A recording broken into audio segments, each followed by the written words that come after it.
Kagulat World, hindi pa tapos ang kwento, lalo pa itong umiinit. Matapos ang isang emosyonal at matinding panalo sa Rome, biglang umangat si Alexandra Ayala sa WTA Live Rankings. Mula number 42, ngayon ay nasa world number 38 na siya. Isang hakbang papalapit sa elite tier at isang malinaw na mensahe sa buong mundo na hindi na siya basta rising star, nandito na siya. Kagulat World, buong Asia muling umiinit ngayon sa mundo ng tennis dahil sa isang laban na parang may unfinished business. Hindi lang ito simpleng second round match sa Italian Open. Isa itong revenge mission para kay Alexandra Ayala, laban sa Chinese star na si Wang Xinyu, matapos ang masakit ngunit makasaysayang semifinals clash nila sa Auckland noong Enero. Pero mas lalong nagiging explosive ang sitwasyon dahil sa susunod niyang haharapin.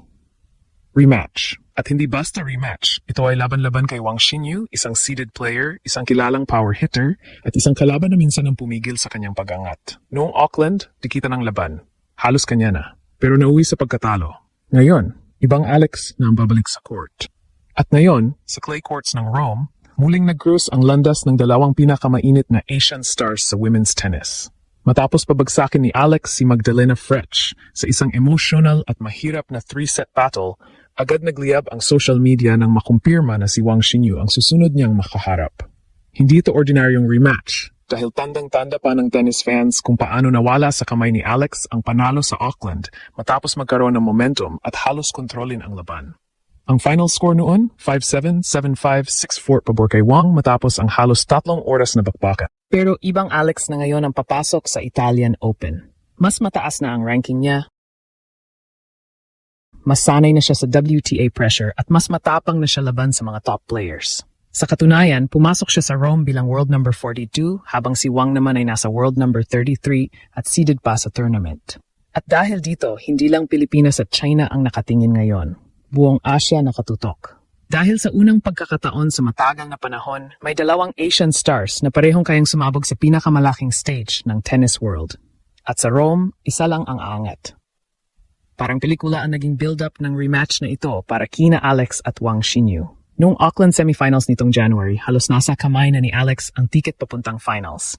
Matapos niyang makabawi mula sa mabagal na simula at maagawang first set 7-5, akala na marami tuloy-tuloy na ang pagpasok niya sa championship round. Pero doon nakita ang experience at composure ni Wang Xinyu. Hindi siya bumigay. Unti-unti niyang binago ang tempo ng laro gamit ang kanyang malalakas na serve at aggressive baseline attacks hanggang tuluyang maagaw ang laban sa score na 5-7, 7-5, 6-4. Masakit iyon para kay Alex dahil sobrang lapit na niya sa isa pang WTA final appearance. Ngunit ironically, iyon ding pagkatalo ang tila naging turning point ng kanyang season. Simula noon, mas naging consistent siya sa malalaking tournaments. Nakapasok siya sa round of 16 sa Miami at Indian Wells, umabot sa quarterfinals sa Dubai at Abu Dhabi, at lalo pang lumakas ang kanyang pangalan sa international tennis scene. Habang si Wang naman, lalo ring nag-init matapos ang Auckland run niya. Hindi lang niya tinalo si Alex noon. Umabot pa siya hanggang finals ng ASP Classic bago natalo kay Elina Svitolina. Umakyat din siya sa career high ranking na number 30 noong February at ngayon ay isa na sa pinakarespetadong Asian players sa WTA Tour. Kaya na ngayong magkaharap ulit sila sa Italian Open, sobrang daming emosyon ang nakataya rito. Hindi lang ranking, hindi lang next round, pride ng Asia ang nakasalalay dito. Dahil parehong bata, parehong explosive, parehong mabilis kumalaw, at parehong kayang makipagsabayan sa elite players ng mundo. Ang pinakadelikadong parte rito para kay Alex, ibang surface na ito. Ang Auckland ay hard court, habang ang Rome ay clay court. Surface na nangangailangan ng mas mahabang rallies, mas strategic na shot selection, at mas mataas na patience level. Ngunit ba sa ipinakita ni Alex laban kay Magdalena Frech, mukhang handa siyang makipagbakbakan kahit gaano kahirap ang laban. Matapos niyang magbagel sa first set at makabalik mula sa third set deficit para manalo 6-0, 3-6, 6-4.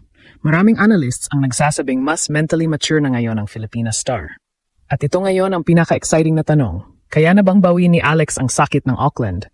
O muling magiging bangungot si Wang Xinyu sa kanyang Italian Open campaign? Habang papalapit ang rematch ni na Alex at Wang Xinyu sa Italian Open, mas lalong umiinit ang usapan hindi lang sa Asia, kundi maging sa international tennis media.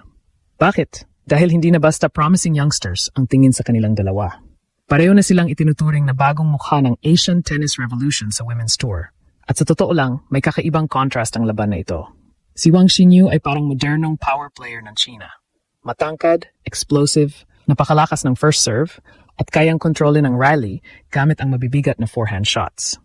Hindi aksidente na naging French Open doubles champion siya noong 2023 dahil kitang-kita sa laro niya ang composure at experience sa malalaking stage. Sa clay court pa mismo ng Europe, mas komportable siyang gumalaw dahil sanay siya sa mahabang exchanges at strategic point construction. Pero ang problema para kay Wang ngayon, hindi na rookie-level player si Alex. Ito na yung version ni Alex na nakatalo ng mga top names, sumabog sa WTA tournaments, at natutong mabuhay sa pressure moment. Sa Auckland kasi, may mga pagkataon na parang kinakabahan pa si Alex kapag dumarating ang crucial points. Ngunit sa mga sumunod na buwan, ibang maturity ang ipinakita niya.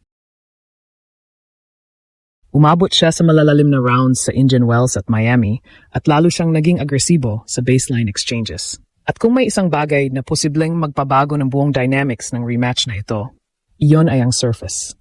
Clay court ang Rome. Mas mabagal ang bola rito kumpara sa Auckland hardcourt. Mas humahaba ang rallies, mas sinusubok ang footwork, patience at stamina. At surprisingly, mukhang nag-adjust na si Alex sa ganitong klase ng laban. Laban kay Magdalena Frech, hindi siya nagpanic kahit pumalik ang momentum ng kalaban. Mula sa dominanting first set hanggang sa tense na third set comeback, ipinakita niyang kaya niyang mag-reset mentally kahit lumalala ang pressure. Ito ang pinaka-importanting pagbabago sa kanya ngayon. Mas kalmado na siya.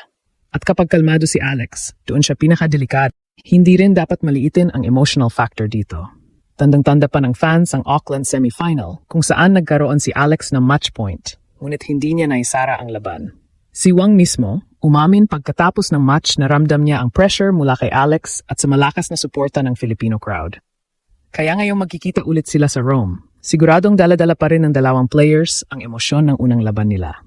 Para kay Wang, ito ay pagkakataon para patunayan na siya pa rin ang mas dominanteng Asian star. Pero para kay Alex, isa itong pagkakataon para burahin ang isa sa pinakamasakit na what-if moments ng kanyang career. At mas nakakatakot yon. Dahil ang gutom na Alex, ibang klase lumaban. Ngayon, maraming tennis analysts ang nagsasabing posibleng ito na ang isa sa pinakamalaking turning point matches sa career ni Alex. At sa ngayon, nasa pintuan na si Alex ng ganong level. Ang pag-akyat niya sa world number 38 ay hindi lang simbolo ng kanyang progress. Ito ay babala sa mga susunod niyang makakaharap. Hindi na siya young prospect. Hindi na siya player to watch. Siya na ngayon ay isang pangalan na kailangang paghandaan. At kung titingnan mo ang trajectory niya, malinaw na pataas ito. Mas nagiging consistent ang kanyang laro. Mas nagiging stable ang kanyang mindset. Mas nagiging kumpleto ang kanyang overall game. At ito ang eksaktong kombinasyon na kailangan para maging long-term contender. Sa laban-laban kay Wang, hindi lang niya sinusubukang manalo. Sinusubukan niyang patunayan na ang kanyang panalo laban kay Frech ay hindi aksidente, na ang kanyang ranking jump ay hindi tsamba, na ang kanyang pag-angat ay totoo. At kung magtatagumpay siya dito, magiging malinaw na ang direksyon. Top 30? Posible. Deep runs sa big tournaments? Papalapit. French Open momentum? Nagsisimula na. Pero higit sa lahat, ang pinakamahalagang makukuha niya ay panibagong kumpiyansa. Yung kumpiyansang hindi na basta mawawala kahit sinong kalaban pa ang kaharapin niya. At sa puntong iyon, hindi na siya ang hahabol sa spotlight. Siya na ang lalapitan nito. Kaya habang papalapit ang rematch na ito, isang bagay ang dapat tandaan ng buong mundo. Hindi na ito yung dating Alex. Ito na ang bersyon na handang baguhin ang kanyang kwento. At kung magtutuloy-tuloy ito, hindi lang China ang magugulat. Buong mundo na naman ang mapapahinto at mapapatingin sa isang pangalan, Alexandra Ayala.